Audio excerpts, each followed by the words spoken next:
La presentación que viene ahora se llama La influencia de conceptos psicoanalíticos en la construcción del paciente con lesión cerebral, una perspectiva histórica, ¿no? De Cristian Sala, también de la Unidad de Neuropsicología Clínica de la Facultad de Psicología de la Universidad de Diego Portales y también miembro de nuestra unidad.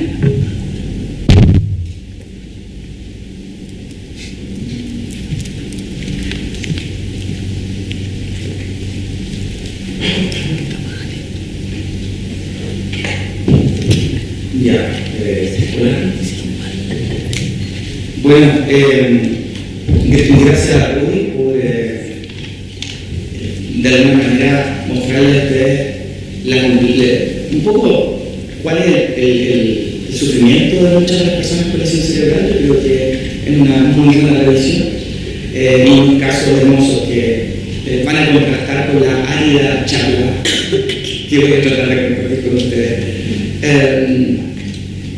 Básicamente, tipo más bien teórico. Déjenme un poco problematizar de lo que voy a hablar.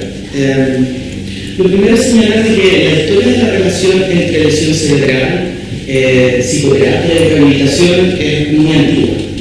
Personalmente, a mí me gusta señalar de que hay un texto en especial del 1954 de Kurt Goldstein, en el cual él habla de la transferencia en pacientes con problemas orgánicos y por qué es importante mirar a estos pacientes desde ese punto de vista. Y de hecho, él señala cómo es posible aprender en base a estos pacientes sobre elementos que pueden servir para personas que no tengan lesión cerebral, ¿no? Que ese es un giro muy interesante también, yo creo, desde el aprendizaje de otras poblaciones. En general dice que la rehabilitación tiene que ver con lo que en general sabemos, ¿cierto? La parte más funcional y cognitiva, eliminar el daño, recuperar funciones, reducir las pérdidas, y aquí aparece lo psicológico, intentando evitar que la persona de alguna manera o disminuyendo la dedicación a ciertas situaciones o contextos que siente que no puede lidiar y que eso le genera ansiedad, ¿no? Entonces, estas son conductas defensivas, decía Goldstein. Y esto es lo más hermoso a mí me parece que dice él, de ayudar al paciente a tolerar sin resentimiento las restricciones que son necesarias. De este último punto, señala él, es evidente que la psicoterapia es esencial en el tratamiento de todos los pacientes con defectos orgánicos. Este es un neurólogo, fundador del primer gran centro de rehabilitación, con mucha influencia psicoanalítica de corte principalmente especialista en esa época, y que nos propone esa idea. Sin embargo, si me muevo en el tiempo, en general, las personas con lesión cerebral y cualquier paciente con problemas llamados orgánicos han sido considerados como sin indicación de psicoterapia. Ayer buscando me encontré este libro del 2011, que es una guía de evaluación de psicoterapia psicoanalítica, que dice: sin embargo, durante una sesión de evaluación necesitamos estar muy conscientes de las posibles contraindicaciones para el trabajo psicoanalítico. Creemos que la única categoría que completamente descarta la posibilidad de este tipo de terapia es la enfermedad cerebral orgánica. Aunque ahora incluso eso está abierto a discusión. Por ejemplo, el neuropsicoanalista Mark Solms ha sugerido que una versión modificada, vamos a hablar de Mark Solms después.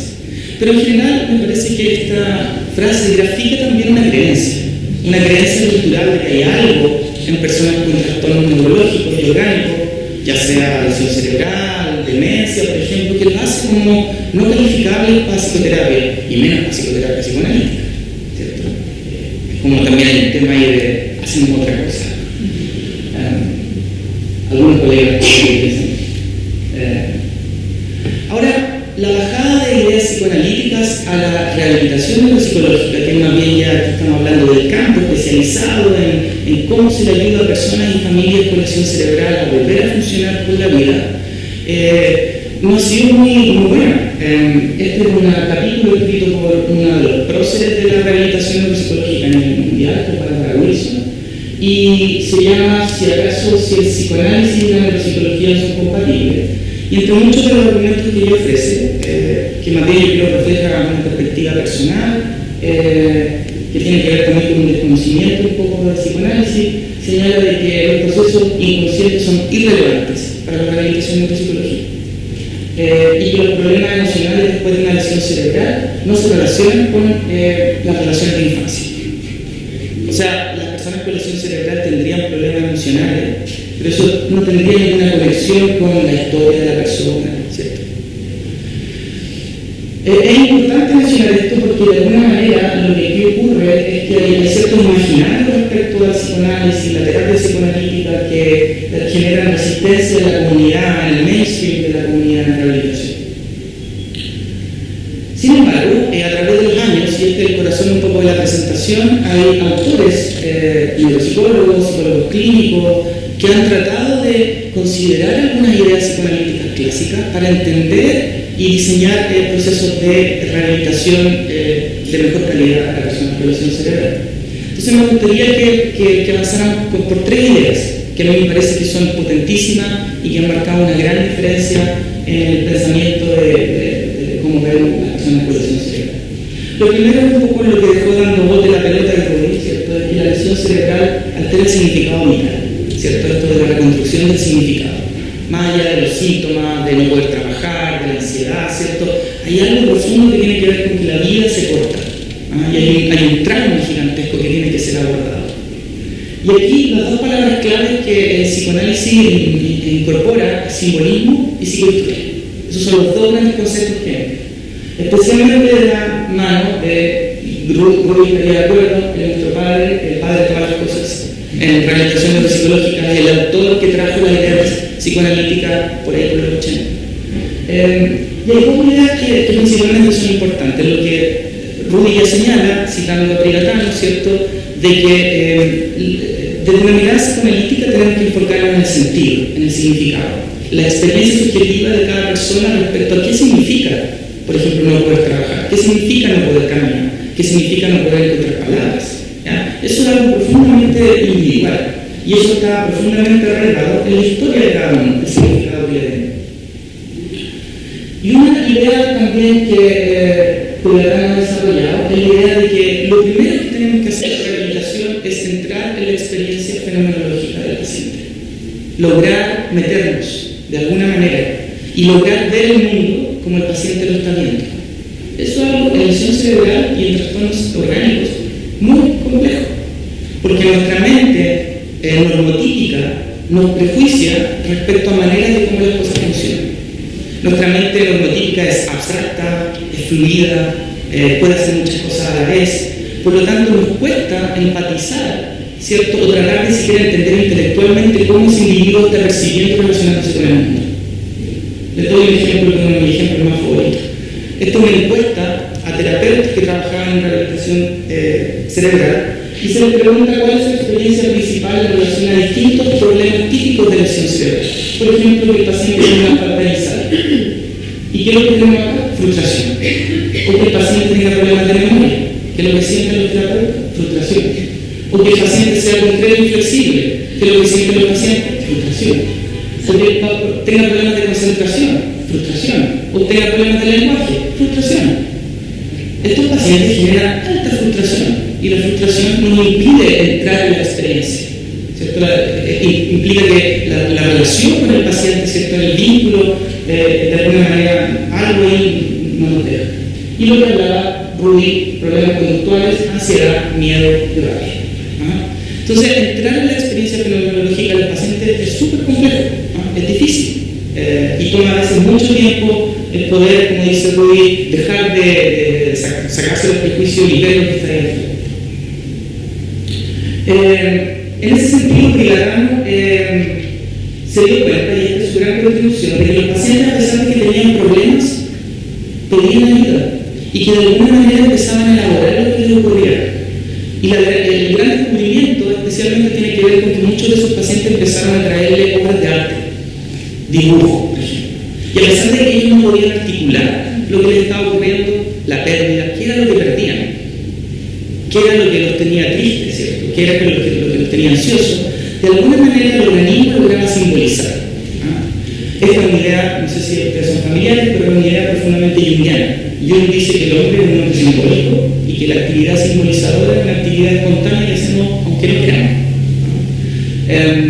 Y por ejemplo, a través del arte, a través de las canciones, a través de otros medios, usualmente no verbales, no representacionales, las personas podían articular a veces las razones de su sufrimiento. Y eso es una puerta que se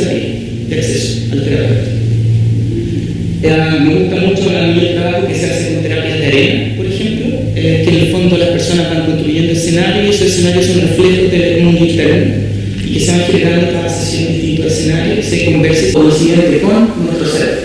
La pérdida de una extremidad puede ser llorada, el duelo, como la pérdida de un objeto amado. Un defecto en el dominio de nuestras funciones mentales es, en cambio, experimentado como la pérdida del cerebro. Esta unidad impactó profundamente el inicio de la rehabilitación neuropsicológica, sobre todo ciertos equipos que trabajaban en Estados Unidos. Y ahí la persona clave es Pamela Clonoff, quien de alguna manera empezó a intentar formular teoría clínica respecto a cómo la lesión cerebral lo que generaba, y ustedes pueden ver acá, es que la persona sentía que no tenía un control sobre su mente. Y esa experiencia de no control sobre la mente es una pérdida de coherencia. Si ustedes quieren, yo estoy hablando, por ejemplo, ahora, y al yo querer encontrar palabras la encuentro. Esa es coherencia, esa sensación fluida de la experiencia, de la intención con el acto. La lesión cerebral rompe eso profundamente. Entonces la persona no encuentra las palabras, quiere hacer algo y se le olvidan los pasos. Eso es una pérdida de coherencia que, de acuerdo a la teoría Kuchniana, lo que genera es una falla, de acuerdo a la teoría Kuchniana, en un narcisismo que es básico y fundamental. Un narcisismo, bueno, ¿cierto? Que tiene que ver con una sensación como de mínima omnipotencia respecto al control de nosotros y del mundo. ¿Ya? Y que está a la base de lo que se conoce como la autoestima. Pamela Clonoff entonces toma la idea de Cochus para proponer de que deberíamos pensar que en el fondo la lesión cerebral genera un daño narcisista a ese nivel, al nivel como de este narcisismo muy básico de sensación de control, lo que genera vergüenza, rabia narcisista, y esa rabia puede ser dirigida hacia sí mismo, como en un intento de suicidio, o hacia los otros. La tercera idea que quiero comentarles es, de alguna manera, cómo algunos autores han sugerido que otra forma de pensar la lesión cerebral es que esta altera la economía y la estructura psíquica. Aquí ya nos movemos a modelos más bien clásicos freudianos. Y para eso, la persona clave es el gran famoso Mark Solms, nuevo director de investigación de la IPA a nivel mundial, el nuevo traductor de la obra completa de Freud. En general, los textos fundamentales de donde él propone esta idea son la neuropsicología de los sueños, los estudios clínicos de neuropsicoanálisis, que son una serie de casos donde pacientes con lesiones focales en distintas partes del cerebro realizan procesos terapéuticos los cuales son relatados. Ahora, este dibujo que ustedes ven acá es un dibujo que se publicó en una revista cuando se trató de popularizar la idea de Solms. En realidad, juega con la noción de que ciertas estructuras cerebrales corresponderían a ciertas estructuras en términos más dinámicos. Son los mismos resultados de que eso no es así. Pero de alguna manera hay algo de eso, hay algo que tiene que ver con el hecho de pensar de que estructuras mentales, psicodinámicas, tienen algún fundamento neurológico. No de esta manera, no es un mapa así de burro. Y para eso permítanme hablar de un caso, para explicarles un caso de confabulación. ¿Qué es la confabulación? La confabulación son narrativas imprecisas o falsas sobre el mundo o el ser. Fenómeno que ocurre usualmente en personas con amnesia, donde la persona no puede recordar algo y llena ese hoyo con una historia. Confabula. La teoría de Solms es que lo que ahí está ocurriendo en un proceso que, psicoanalíticamente hablando, sería un proceso de energía que se libera energía, y la energía funciona por términos de energía libre, no ligada. O más bien tenemos bajo un tema de proceso primario. Y lo que sabemos es que el área electromedial, especialmente derecha, ese tipo de lesiones curiosamente genera este tipo de cambios. Entonces la teorización que se ha hecho es que al parecer hay áreas del cerebro que podrían estar ligadas con conectar afectos con representaciones, ligar cierta energía. Este es un paciente que no sé, ahí le estoy preguntando que tiene este síndrome después de una lesión. Yo le pregunto cómo está, me dice que tengo dolor de pierna, no da algo distinto cómo funciona su cabeza. El cerebro tiene problemas, me dice, porque se me olvidan las cosas, se me pone en blanco toda la mente, fuerte dolor en la cabeza, un estado de sobresalto, ando con miedo, a nada especial, ya no salgo solo, él está en encierro. ¿Hace cuánto tiempo tiene estos problemas? Hace 12 meses. ¿Y cómo lo ha llevado? Últimamente vendiendo cosas, acciones. Paciente dejó de trabajar hace mucho tiempo, pero él confabula con que sigue trabajando, sigue a cargo de la familia. ¿Y cómo se encuentra ahora? Mi vida más tranquila, pero estaba muy delicado. tengo secuelas que investigan los médicos todavía, mareas que me duran 3 a 4 días, no me dejan solo en la oficina, siempre tengo que estar con alguien, no puedo manejar de noche, quieren que vaya con otro chofer. Hay una serie de confabulaciones, y esa es la idea importante, que SOMS señala tienen más bien que ver con llenados de estos vacíos de memoria que generan la posibilidad de nueva coherencia del ser. O sea, son llenados que tienen que ver con la motivación del individuo de sostener quién era antes. ¿Se entiende eso? Entonces, de alguna manera, este síntoma neurológico que se describió, al parecer tiene un fundamento dinámico en cuanto se instalan aspectos biográficos en los contenidos.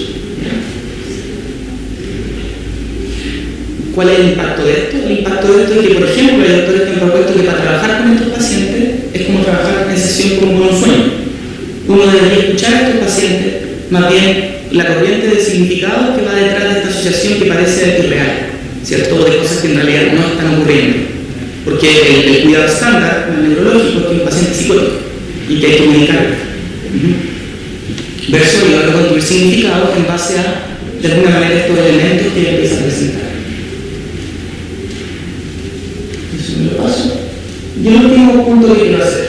La lesión cerebral y sus consecuencias son construidas relacionalmente. Y eso parte de una premisa, y la premisa es una axioma central. Esta idea de que los cerebros están aislados es falso. No existe un cerebro sin otro cerebro desde que nacen. Siempre los cerebros están en contacto, procesan información juntos. La noción del cerebro aislado es una muy mala verdad. Y aquí la mujer central es Paula Frick, quien escribió un hermoso texto del 2002 que se llama El encuentro de las mentes, la reintegración del yo después de un traumatismo craneano. Ella es una psicoanalista de New York, cliniana, que básicamente lo que ella propone que más allá de las pérdidas que hay cognitivas, el gran problema después de una lesión es la pérdida de lo que se llama el encuentro de las mentes, la posibilidad de conectarse. Y lo que ella señala es que una persona con lesión cerebral quiere hacer algo en una tarea del ambiente, no puede, y de alguna manera empieza a experimentar ansiedad y frustración, no entiende, se confunde, se causa angustia. Acude a un otro significativo, usualmente a alguien con una historia de apego, y ese otro le pasan cosas bien complicadas. Ve a la persona con lesión cerebral, pero esa persona con lesión cerebral no es la misma. De hecho, la literatura ha descrito que la experiencia de las parejas es la experiencia del doble de Dostoyevsky, ¿cierto? Alguien que parece, pero de ahí lo raro es distinto, alguien que no es. Y esa incongruencia de lo que parece y lo que no es genera ansiedades primitivas que impiden contener la angustia que de alguna manera el ingreso del alimento requiere, y se genera una espiral de distanciamiento, una espiral de ansiedad y angustia que de alguna manera no puede ser contenida. Esta idea de la unidad relacional muy importante que ha influido en la literatura y que quizás lo más ha llevado a varios autores, con varios colegas, a pensar el hecho de que no podemos entender la formulación de los pacientes, ¿cierto?, sin considerar elementos, por ejemplo, de apego relacional. Y el último punto, algo que ya refirió con esto voy cerrando Rudy, es que además de lesión relacional nos enseña sobre la contratransferencia. Hay muchos tipos de contratransferencia que podemos tener frente a los pacientes. A mí el modelo que más me gusta es el modelo de acá. Podemos tener contratransferencia de alguna manera hacia los déficits de nuestros pacientes, podemos destacarlos, podemos sentir que no hay nada que hacer, podemos tener contratransferencia respecto a su a la actitud, por ejemplo, podemos negarlos, podemos limitarlos, podemos también tener reacciones hacia la transferencia del paciente que nos idealiza, que los vamos a apoyar, o que nos devalúa, que no servimos para nada. Y esa experiencia contratransferencial es fundamental, como describe Rudy, para entender el proceso, pero no solo también el proceso, sino también para entender cómo nosotros podemos andamiar ciertos procesos cognitivos. Christopher Wallace habla sobre todo de los usos de la contratransferencia en un nivel más psicodinámico. Algo similar nosotros podemos hacer también con el uso de la contratransferencia en pacientes neurológicos. Incluso es posible que distintos tipos de pacientes con distintos perfiles cognitivos generen contratransferencias distintas. Por ejemplo, un paciente que está con un síndrome dorsolateral, que en el fondo son desorganizados o desejecutivos. En general uno puede pensar que el terapeuta tiene ciertas funciones con el andamio. cómo conectar ideas con palabras, conectar afectos con representaciones, hilar narrativa, reflejar información sobre sí. Y hay otros pacientes, por ejemplo, como los pacientes más desorganizados, con problemas de personalidad o emocionales, donde muchas veces nosotros tenemos que encarnar el otro del otro, encarnar la ley, generar conflictos, porque exactamente eso es lo que no pueden hacer, o activar valencias negativas de alguna experiencia. Podemos conversar después y discutir. Muchas gracias.